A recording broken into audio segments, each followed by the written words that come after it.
they keep saying interdimensional, and then when you talk about the interdimensional aspect of, are these things pre-existing, maybe outside of what we currently know as our own dimension, there's definitely something that I can tell you with confidence that exists that we don't know how to explain currently.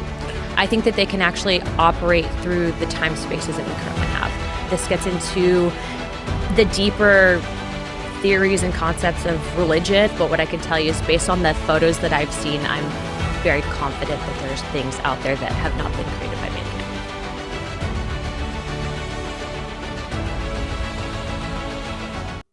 Are demons interdimensional aliens? I'm not so sure, but I'm going to give you my conclusion, and you might be surprised that it's definitely possible. I'm Pastor Josh Barnes. This is Point of View, and today I'm probably next week, and maybe even the next week after that, we are going to be responding to the Paulina interview with Joe Rogan. Paulina Luna. 3 names for one person. That just seems like a lot of names. Anyway, she was on Joe Rogan recently. I don't know if you missed this or caught it or not, but and she was interviewed about, Joe Rogan was asking her about the Bible and about demons and aliens and the Book of Enoch and the Ark of the Covenant. And I listened to the whole thing and I'm screaming inside saying, I need to talk about this. So today on the Scriptura show, we're going to be diving into this. Thanks for joining us on POV Scriptura. This is where we take everything and look at it from the point of view of the Scriptures. And we do some episodes where we defend that concept, where we show that the Scriptures are the grounding for truth. But once we establish that concept, then it's important to then take the issues that we encounter in our scrolling through social media and say, wait a minute, let's slow down. Let's think about this. Let's think about this carefully and see if this is true, biblically speaking. And sometimes, you just need to keep calm and consult a theologian. So here I am. I'm here to help, and no sweat. I'm here to make everything understandable, or at least that's the goal. All right, so we're going to get into the question today. The question for today is the kind of the beginning of the Paulina Luna episode with Joe Rogan, where they begin by talking about aliens. And before they talk about it a little bit, but they end up doing more talking about whether the Book of Enoch belongs in the Bible or not, which we'll talk about in our next episode. And that might be a 2-parter. I really think there's going to be a lot to say, so it'll probably turn into a 2-parter. I haven't recorded that one yet as of the recording of this episode, so we'll see. But let's talk about this. Are demons actually interdimensional aliens? In other words, when people believe that they have seen aliens, have they really seen demons that are able to, that are beings that God created to be interdimensional? They're able to go from one dimension to another. This sounds a little crazy, but I wanted to do this one first because they talk about it first in the interview. And this is where I actually kind of am going to agree that this is a fair possibility with Paulina Luna. I'm going to disagree a lot in the next one about whether the Book of Enoch should be in the Bible. I'm going to disagree a lot, and I'm going to show why and give you the evidence and the reasoning for that. But we'll talk about that later. For now, let's talk about the physical aspect of demons. What are they able to do? Let me give you an idea by showing you. Now, I am not a physicist, okay? I am not. I am a theologian. I study the Bible. That's what I do. One could even say that I'm a professional theologian because it is my profession, theology. So that is what I do. So don't get too bent out of shape about it. I want to show you this though. This, I think, is how it's been explained to me, and I feel like it makes sense. Let me pull it up on your screen. This is a picture of a Pac-Man game. And this gives you an idea of what we mean when we say, are demons interdimensional? What we mean, well, okay, so different people might have different meanings.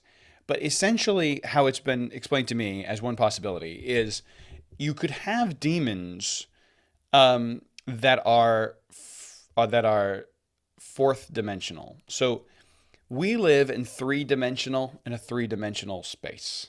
Okay, we have up, down, sideways. Backwards, three dimensions, right? You have length, width, and height.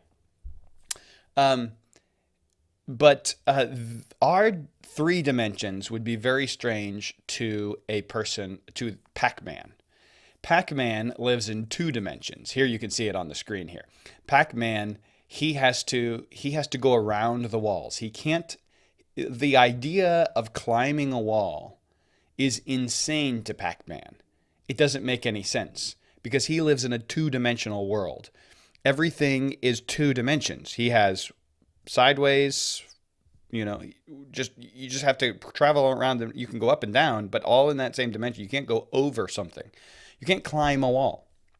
Now we look at this and we think, man, those walls are extremely thin. There's no size to them at all. You just step over the wall, Pac-Man. But he can't do that. He is flat. He's in a two-dimensional space. That's the idea. That helps you represent it in your mind. If I were to put my finger down on a Pac-Man board, and if Pac-Man were real, right? Pac-Man would see just the part of my finger that interacts with his two-dimensional world. He would not see any of the height of it. He'd just see the part that interacts with his plane, his two-dimensional plane. And which explains to you how to Pac-Man it would look like my finger just appeared out of nowhere. That little piece, the part that touches his plane. The rest of it he wouldn't see because he only sees in two dimensions. And the way that it's been explained to me by smart people, much smarter than I, is that this possibly could be the case with demons. They could potentially be four-dimensional, where we have three. We have length, width, and height. They might have another dimension. And so when they pass through our dimension, it might look like they're appearing or disappearing or something like that. But it might just be that they are four-dimensional or even multi-dimensional beings. That's the theory. We're going to analyze that to see if that's true. Let me play for you this clip from the interview with Paulina Luna on Joe Rogan, just to get us started, to see what they say. I was actually able to ask some of the witnesses, what are these things? Just to get us started, to see what they say, so that we can analyze it. I've got it here up on the screen. Let me cue it up here from the beginning. And I'll probably stop it here every now and then. But let's get it started. See what they're saying. I was actually able to ask some of the witnesses, what are these things? And they keep saying interdimensional. And then when you talk about the interdimensional aspect of, are these things pre-existing, maybe outside of what we currently know as our own dimension? Okay, so Paulina Luna here is talking about interviewing. She is on several committees for the U.S. House. She's a U.S. House representative from Florida, and she has interviewed people who've seen, things in Roswell and all this kind of stuff, investigated things. And there's things she can't say, but they're going into like government documents and government stuff and trying to be transparent about it as much as possible. And she's saying that from the testimonies and from the people that she's interviewed, they are saying these are interdimensional, these aliens that we've seen, the things that everyone, Area 51, all that kind of stuff. It's interdimensional. That's what she's saying the witnesses were saying to her. That stuff can kind of all sound crazy, but at the end of the day, my job as an investigator is to receive all the information, decipher it, and then ultimately from a congressional aspect, if you do have contractors that are withholding information or operating outside of the purview of the federal government, there's budgetary issues, but there's definitely something that I can tell you with confidence that exists that we don't know how to explain currently. So there's definitely things that exist that we don't know how to explain currently. Now, I'm not sure how much I could trust Paulina Luna because she's obviously not very well researched on the Bible, and she's going to talk a lot about the Bible in this interview. So I want to just kind of couch everything I say in that. But what she's saying does sound correct to me that she's saying there's things we can't explain currently that we are finding out. That would make sense, since as Christians we do believe that there are such things as demons. Now, we'll talk more about that in a minute. I'll pull up some scriptures. We'll go to the book of Daniel, especially, that gives us some really interesting information about this. But for now, let her continue. This is the conversation between her and Joe. So when you say that it operates outside our understanding of physics, what specifically are you saying? Like what happened? To I guess break it down in simple terms is that I think that some of the tech that exists, that whatever these things have, these energy things have. Energy things? What do you mean? Well, they call them interdimensional beings. I think that they can actually operate through the time spaces that we currently have. So they can operate through the time-space continuum. See, just to be fair, she is not a scientist. She is saying this is how it was described to me by people who I think do know, who I think are scientific and all that kind of stuff. So she's relaying what she understands about how it's been expressed to her. And her understanding is time, space, continuum, interdimensions, that kind of stuff. I feel like she's saying it very confidently, as if she does know what she's talking about. But she and I both know that the two of us, we don't understand this really from a physicist, scientist perspective. We can only kind of simplify it like a Pac-Man game. We can think about it simply, but when it gets deep, we really don't know what we're talking about. So she's going to say things like, "Oh, it's interdimensional," and then when Rogan pushes her, she's going to say things like, "Well, that's I can't tell you any more than that. It's all very secret." But it's like, well, she just can't explain it because she's not a scientist. But these are the things she's saying she's being told by witnesses. So that's interesting. That is certainly very interesting. And that's not something that I came up with on my own. That's based on stuff that we've seen. That's based on information that we've been told. And then also, too, I think that there's this historical aspect of, this gets into the deeper theories and concepts of religion. And I think the history that we currently know. And that kind of spins off into another topic of, you have the modern day Bible, you have this aspect of Bibles books of the Bible that have been removed that explain and kind of touch on these topics. Yeah, there are books of the Bible that explain this that have been removed. We're going to talk about that in our next episode. This is episode 4, so it'll be episode 5, probably episode 6 too, because it'll probably be a two-parter. But I'm going to show you scriptures today that explain that. It doesn't. We don't need these extra ones that are supposedly removed. We do have some explanation in the Bible. And I think that we're in a time and age where you have such a vast amount of information that we have access to via social media, via your cell phone, via the internet. And so it's really changing the way that we understand, the origins of life and the spiritual reality that we know. When you currently say interdimensional beings, that they know that these are interdimensional beings, how do they know that? Based on testimony would be... Okay. How do they know that they're interdimensional? I mean, that's a good question. By the way, Joe Rogan is a master interviewer. I mean, he's just very calm, at ease, is able to pull out information from people. And also, he's like, yeah, but how do you know that? And that's a great question. How do you know that? And Paulina Luna seems to be a little bit representative Anna Paulina. I guess I should say representative Anna Paulina Luna. She seems a little unready for that question. It's a good question. Based on witnesses that have come forward, but what I can tell you So the is witnesses just were told that they were no, interdimensional? that they've seen things. And what I can tell you without getting into classified conversations is that there have been incidences that I believe where very credible people have reported that there have been movement outside of time and space. That's very vague. Okay, so what I can tell you without getting into classified stuff, that's what they always say when they're not unable to answer the question. Well, I can't tell you all of it because you'd be classified. But what I can tell you is it's definitely interdimensional.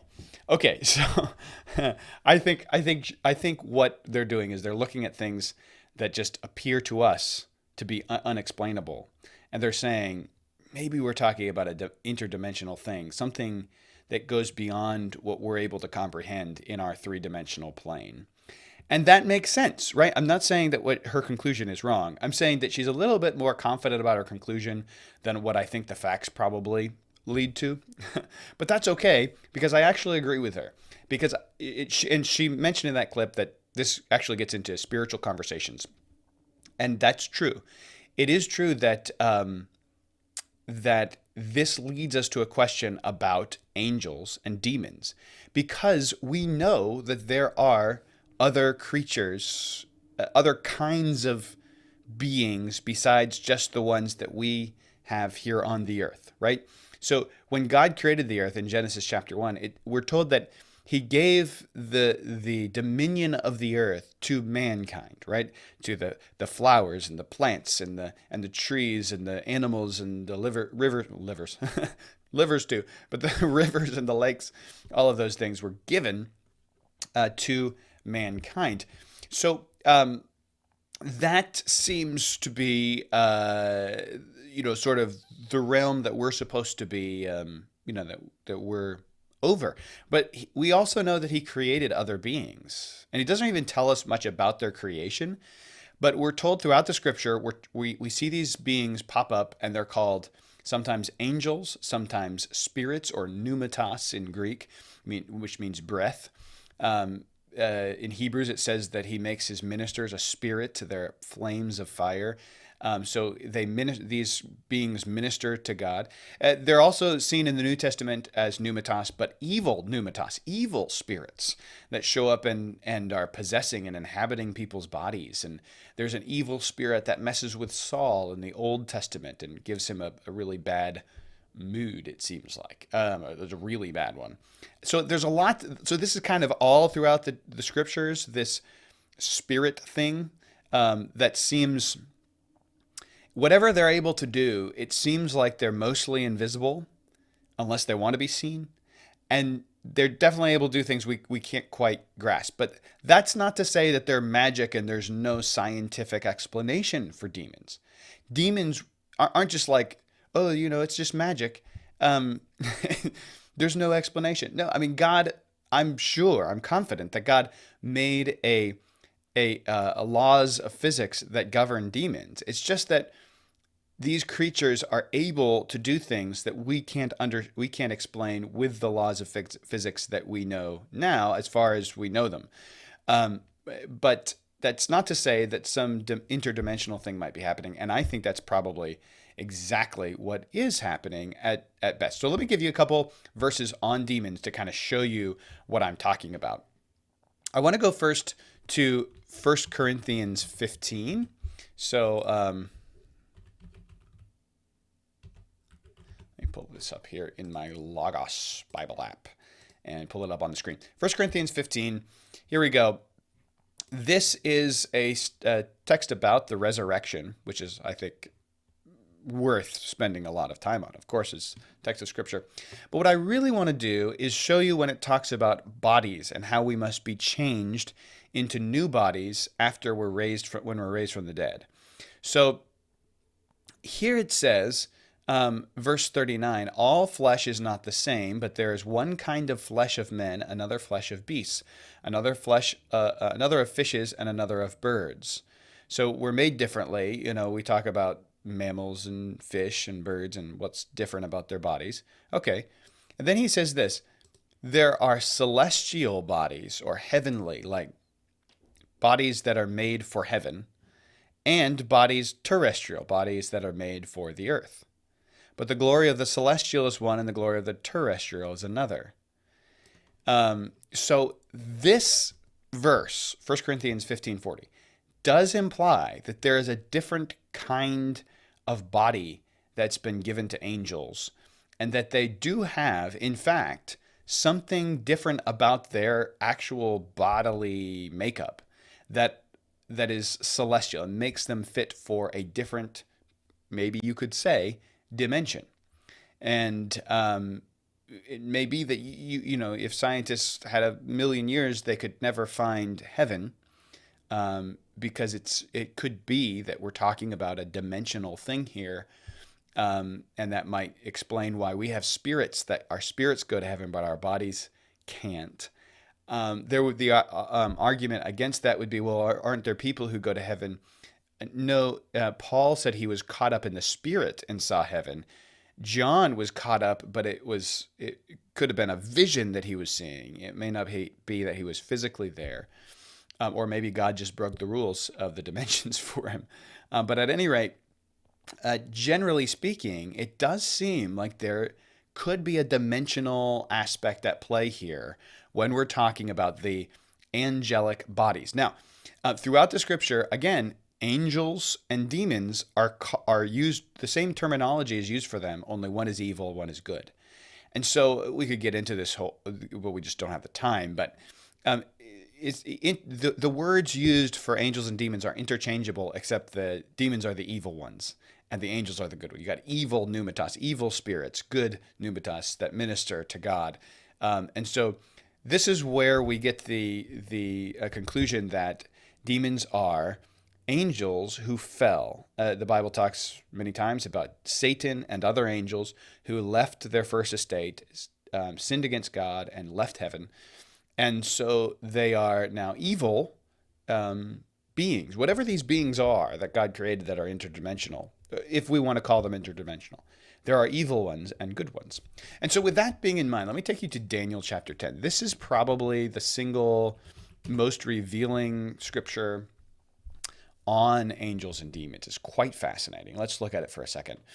We'll just read the whole thing, but I'm going to pause on specific places especially. In the 3rd year of Cyrus, king of Persia, a thing was revealed unto Daniel, whose name was called Belteshazzar, and the thing was true, but the time appointed was long, and he understood the thing, and he had understanding of the vision.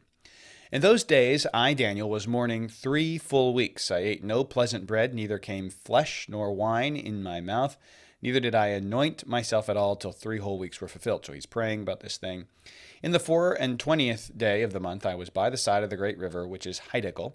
Then I lifted up mine eyes, and looked, and behold, a man clothed in linen, whose loins were girded with fine gold of Uphaz.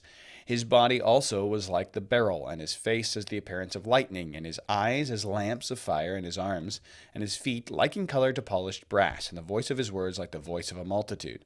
Now this is probably a description of Christ, a pre-incarnate appearance of Christ before he came as a baby. This is Daniel, this is Old Testament, before Jesus came as a baby and was born of Mary, all that kind of stuff. But that's probably it, because in Revelation, this sounds a lot like what Jesus looks like in the book of Revelation, chapter 1. Anyway, after he sees this, it says, I, Daniel, alone saw the vision, for the men that were with me saw not the vision. But a great quaking fell upon them, so that they fled and hid themselves. Therefore I was left alone, and saw this great vision, and there remained no strength in me, for my comeliness was turned into corruption. I retained no strength. That just means he fainted. I mean, he couldn't even keep his face together. It was just his comeliness he just in terror fell on the ground. Yet I heard the voice of his words, and when I heard the voice of his words, then was I in a deep sleep. He fainted on my face, and my face toward the ground. And then it says, verse 10. This is where it starts getting interesting concerning the angels. And behold, a hand touched me, and set me on my knees and upon the palms of my hand. And he said unto me, O Daniel, a man greatly beloved, understand the words that I speak unto thee, and stand upright. So this is an angel that comes, puts his hand on Daniel's shoulder, and sets him up. For unto thee am I now sent. And when he had spoken this word unto me, I stood trembling. Then said he unto me, Fear not, Daniel, for from the first day that thou didst set thine heart to understand and to chasten thyself before thy God, thy words were heard, and I am come for thy words. But the prince of the kingdom of Persia withstood me 21 days. So here's an angel who came to help Daniel since when he started praying. But for 21 days, he was withheld by a demon that he calls the Prince of Persia. This tells us that there is actual war between these, let's call them interdimensional beings that God created, if we're going to call them that. We don't know that. But there's an actual war between them. And he was captured in the war and held captive for 21 days. There are princes of them. They have a hierarchy. They have a whole structure. It's a whole thing, guys. We don't know much about it because the Bible doesn't want to tell us too much about it. I think The reason for that is because the Bible says we will judge angels, and I think we have to be impartial judges later. So that's why we're not told much. I don't know, but let's just say that that's the case. At any rate, there's a whole thing going on here, guys, that we don't know about. Angels and demons fighting and hierarchies and structure and battles and all this stuff is interesting. He was held up for 21 days. And then it says, but lo, Michael, one of the chief princes, came to help me. So here's a hierarchical structure among the angels. Michael, an angel, came and helped him get out of captivity among the demons. And I remained there with the kings of Persia, meaning that for those 21 days until he came. Now I am come to make thee understand what shall befall thy people in the latter days, for yet the vision is for many days. And when he had spoken such words to me, I set my face toward the ground and became dumb. He's like, I can't even understand this. This is blowing my mind, what you're telling me right now. And behold, one like the similitude of the sons of men touched my lips. So now comes another angel who looks like a person. Probably the first angel was something like a cherub and quite scary, with 4 faces and stuff like that. Cherub or a seraphim or something like that. And so after he talks to this one, another one comes, and this one looks like a person, which is interesting that there's different looks to angels. But this one looks a lot more like a human. And he touched his lips, and then I opened my mouth and spake and said unto him that stood before me. So he gives him strength to his lips just by touching him. That's an interesting ability that angels have. O my Lord, by the vision my sorrows are turned upon me. I have retained no strength. He's just scared. He's scared to death. For how can the servant of my Lord talk with this my Lord? For as for me, straightway there remained no strength in me, neither is there breath left in me. Then there came again and touched me one like the appearance of a man. Another guy comes. He's like, you're scary to look at, dude. And what you're telling me is really freaking me out. So another guy who looks like a man, who's an angel, who has the appearance of a man. He's kind of similar to a man in the way he looks, instead of looking all crazy like a lot of the angels do. And he comes and strengthens him again. And said, O man, greatly beloved, fear not, peace be unto thee, be strong, yea, be strong. And when he had spoken unto me, I was strengthened, and said, Let my Lord speak, for thou hast strengthened me.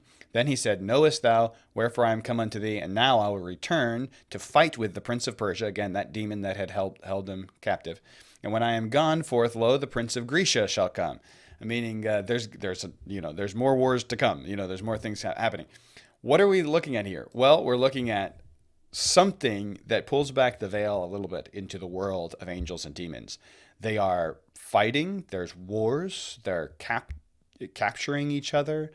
And they are influencing. The Persia at the time is the world empire, and Grecia is going to be the next world empire. So their wars are influencing politics and reality on Earth. So this is like mind-blowing real stuff, and a good explanation for all of these beings that are going around. We never see them, and we have no evidence in generally speaking, we don't have a lot of evidence for their existence, even though they're living and there's lots of them, whole battles going on, is because they could very well be interdimensional beings. And that explains not only the interdimensional, not only it doesn't explain angels and demons. It also explains sightings of aliens, because there is such a thing as an alien, meaning an extraterrestrial, a being that's not from this earth or made for this earth, and they're called angels and demons, and they are in fact not made for the planet Earth. So if you want to call them aliens, that's probably a good thing to call them. And I think actually that is the explanation for many alien sightings. We're talking about demons. And so on that, I actually agree with Representative Anna Paulina Luna. We'll talk next time about how I very much disagree with her about the Book of Enoch. I think she's very wrong about the Book of Enoch. But for that, you'll have to wait till next time. I'll see you next week on Point of View Scriptura.